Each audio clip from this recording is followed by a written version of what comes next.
الحمد لله رب العالمين والعاقبة للمتقين ولا عدوان إلا على الظالمين والصلاة والسلام على أشرف الأنبياء والمرسلين نبينا محمد وعلى آله وصحبه أجمعين ومن تبعهم بإحسان إلى يوم الدين أما بعد اللهم زاتنا gjithësisë falenderojmë vetëm prej Ti të mirat e kësaj bote dhe botës tjetër i kërkojmë.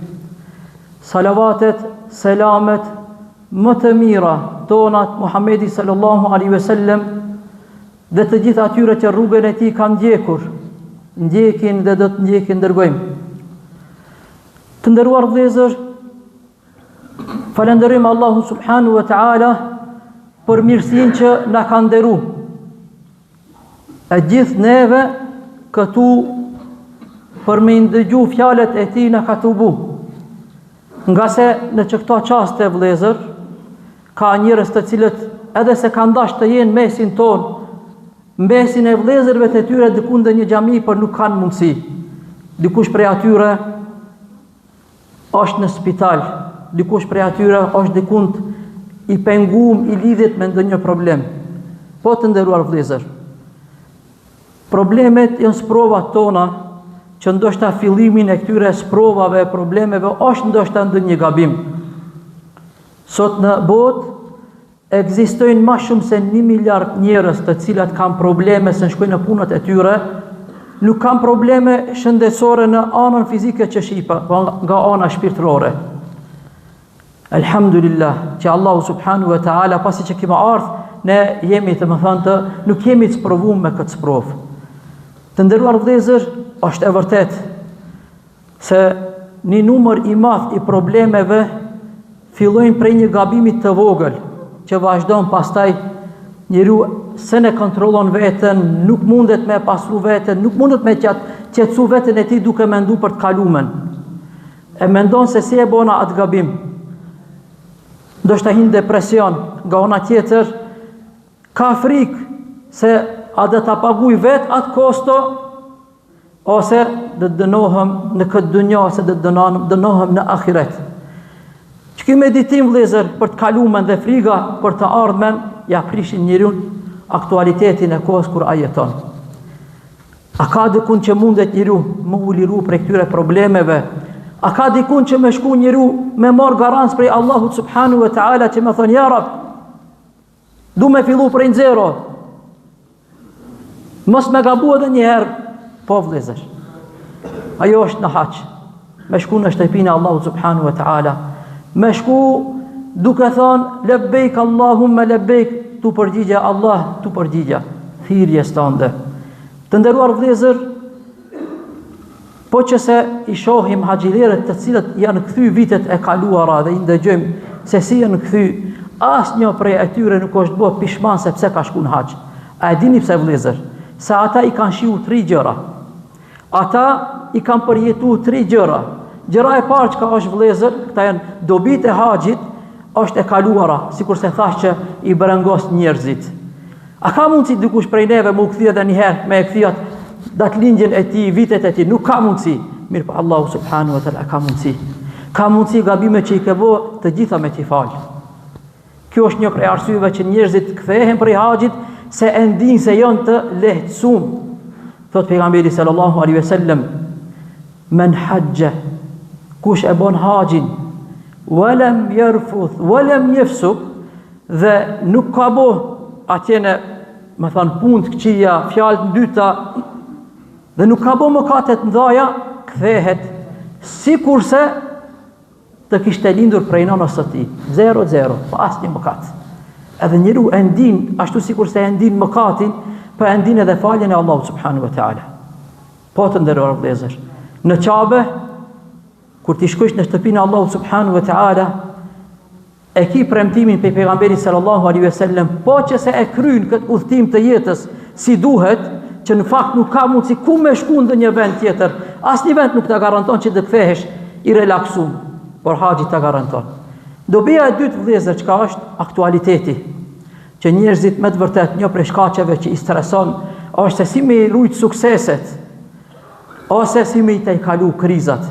Pejgamberi sallallahu alaihi wasallam na ka fol për dy lloj krizave që nuk ka njeri që nuk sprovohet në këtë jetë. Ata janë sprovat, dy sprovat e mëdhaja. Sprova e parë vëllezër është sprova shpirtërore që njeriu me të vërtet smuhet shkaku i gabimeve të tij, mëkatet. Në haç ka garantu pejgamberi sallallahu alaihi wasallam që mundet aktualisht gabimet që i kije me të ndihmu Allahu që me dal prej atyre gabimeve. Dhe çështja e dytë vëllezër është çështja materiale ekonomike. Ka hadith për pejgamberi sallallahu alaihi wasallam, ai i cili shkon në haç do të mbrohet prej varfënisë. A ka hadith? Po vëllezër. Varfënia që sot janë me miliarda njerëz të cilët vujnë për varfënisë, edhe përqindjet numrat e njerëzve vetëm që shtohen. Thot pejgamberi sallallahu alaihi wasallam, tabi'u bayna al-hajj wal-umrah. Bojani haxhin dhe umrën njëra pas tjetrës. Nga se haxhi dhe umreja që bëhen njëra pas tjetrës, fa innahuma yanfiyani al-faqra wadh-dhunub, do të largojnë varfënin edhe mëkatet. Ashtu sikur se e largon zjarri ndytësyrën, drishkun prej arit, dikush mesin tuaj është ari. Wal fidda, dikush është sikur se argjend, haxhi e pastron arin dhe argjendin. Ashtu sikur se e pastron zjarri arin dhe argjendin. Po jo vetëm kët, ka edhe prej njerëzve të cilët janë sikur se hekuri, për haxhi e pastro ka kënd, edhe atë njeri që ka mundësi është sikur se një njeri i thjesht, mirë për i ka të brëngat e tyre. Në mbeti vëllezër dobia e tretë, në këtë dunja që kërkush se ka në dorë përveç Allahu subhanahu wa ta'ala, ardhmëria. Ku është mas mirë ti me shkërku pe Allahu subhanahu wa ta'ala një ardhmëri më të mirë, që fundit të kinat hajrit, përse jo është me shku Allahu ta'azza wa jall në shtëpinë ati. Me çka me shku me haç. Kush me shku vëllezër? Se cili që i ka mundësit, por vënohet me shku në haç. Nuk ke mundësi vëllai i dashur me i tregu Allahu subhanahu wa ta'ala se nuk i ki mundësi, se për çdo vjet jetu shku pushimet verore dhe dimrore. Për çdo vjet, jo vetëm ti edhe familja jote janë të shku në pushime. Arsyetohesh se kanë hip çmimet e haxhit, çka do ti thush Allahu subhanahu wa ta'ala që të ka dhënë pasuri, të ka dhënë kohë të lirë, të ka dhënë shëndet, që sot muslimanët i kanë këta, mirë po nuk ju mundsohet me shku në haç, se duhet me prit 10-15 vite në rend me prit. Andaj të nderuar vëllezër, dobit e haxhit janë të shumta, por këta janë ata kryesorët, garancë për të kaluarën tënde. Po që se don me e fshit gabime që ka i ke pas, shko në haç. Garancë premtim për armërin tënde, po që se don Allahu me të dhon një jetë më të mirë se sa e ki, shko në haç. Nga ana tjetër, po që se don aktualitetin tënd, ti jesh më i mirë, më i rahatshëm, më i sigurt, po ashtu s'ka në haç se Allahu subhanahu wa ta'ala ka premtu, nuk ka dënë njëri që shkon në shtëpinë ati, edhe më u kthy ashtu sikur se ka shku. Vëllezër, është vërtetu edhe do të vërtetohet në historikun e haxhit, se sikur se i ndron haxhi, udhtimi për në hax njerëzit, nuk ka diçka që ka më i ndryshu. Prandaj edhe Allahu subhanahu wa ta'ala e ka vënë me hikmetin e tij një herë fars në jetë. Ajo është kulmi i dinit tënd dhe imanit tënd. Po që se del ditën e kiametit dhe i ke pas mundësit me shku në haxh dhe nuk e shku, dije se ke me dal imangët. Na vjen shumë keq kur udhtojmë dhe njëherë, edhe në mesin ton është dhe një njëri me tmeta, dojna me i bo hizmet, po i sprovum. Me tmeta është, sën han, sën rinë në autobus mirë, sën hecen me grupin, pse me dal ditën e gjykimit ti, fukara dhe noksan, pasi që Allahu këtë dunja të ka bot shëndoshët, të ka bot pasanik, të ka dhënë kohën e lirë. Lusim Allahu subhanahu wa ta'ala që të na mundson me rahmetin e tij, të na nderon notën e kadrit, që t'jeme prej agjilerve, t'jeme prej umregjive, derisa jena në këtë dunja të gjallë. Kultu ma qatë semiatum, wa astaghfirullaha li wa lakum, fa astaghfiruhu innahu huwa al-ghafurur rahim.